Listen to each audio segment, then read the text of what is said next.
Hey there. Today I'm going to be working on this bowl that I cast a few weeks ago. I had put it in a prelim video showing that it was getting ready to be cast and finally got to it. So I had cut the pine cones in slices and I put them all around like almost like flour. So we'll see how it's going to look. They kind of floated a little bit. We'll find out. But I use Total Boat 1-to-1 resin, and just easier to not have to do math. 1-to-1 seems easier.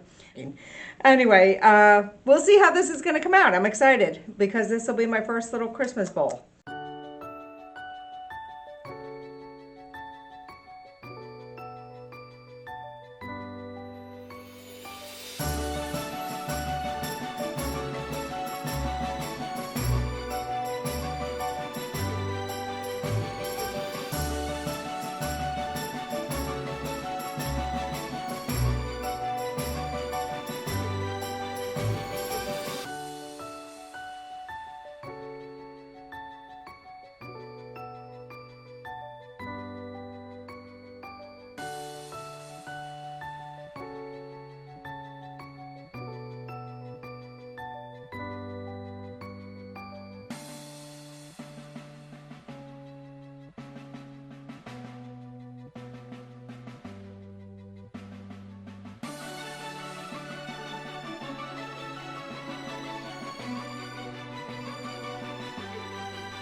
Generate by AI.